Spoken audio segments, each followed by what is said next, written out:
La distinction du Saint-Esprit du Père et de son Fils, Jésus-Christ. Nous avons vu jusqu'à présent que le Saint-Esprit est une personne et une personne divine. Et maintenant une autre question se pose, est-il en tant que personne séparée et distincte du Père et du Fils?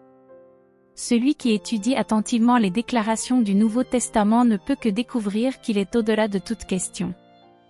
Nous lisons dans Luc 3, 21, 22, « Or, lorsque tout le peuple fut baptisé, il arriva que Jésus aussi, étant baptisé et priant, le ciel s'ouvrit, et le Saint-Esprit descendit sur lui sous une forme corporelle comme une colombe, et une voix se fit entendre du ciel, qui a dit, « Tu es mon Fils bien-aimé, en toi je suis bien content. »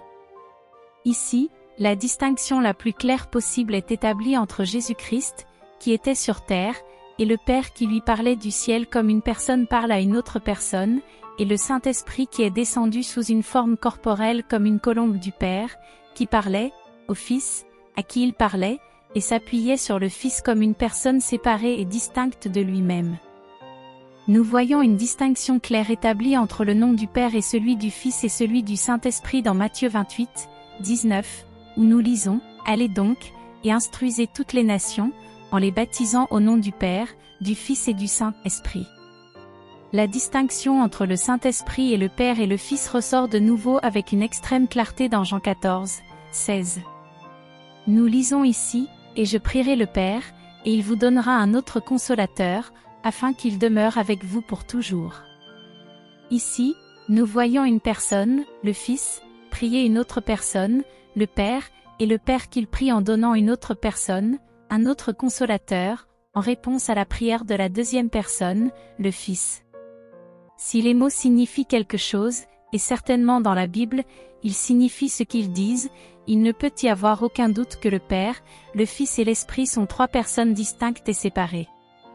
Encore une fois dans Jean 14, 7, une distinction claire est établie entre Jésus qui s'en va vers le Père et le Saint-Esprit qui vient du Père pour prendre sa place.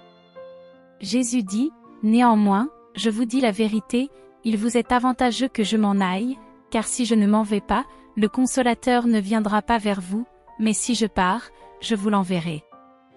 Une distinction similaire est établie dans Actes 2, 33, où nous lisons, « C'est pourquoi, étant exalté par la droite de Dieu, et ayant reçu du Père la promesse du Saint-Esprit, il a répandu ce que vous voyez et entendez maintenant. » Dans ce passage, la distinction la plus claire possible est établie entre le Fils exalté à la droite du Père et le Père à la droite duquel il est exalté, et le Saint-Esprit que le Fils reçoit du Père et répand sur l'Église.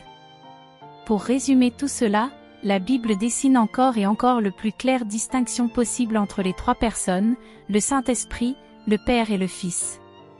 Ce sont trois personnalités distinctes, ayant des relations mutuelles les unes avec les autres, agissant les unes sur les autres, se parlant ou les unes avec les autres, s'appliquant les uns aux autres les pronoms de la deuxième et de la troisième personne.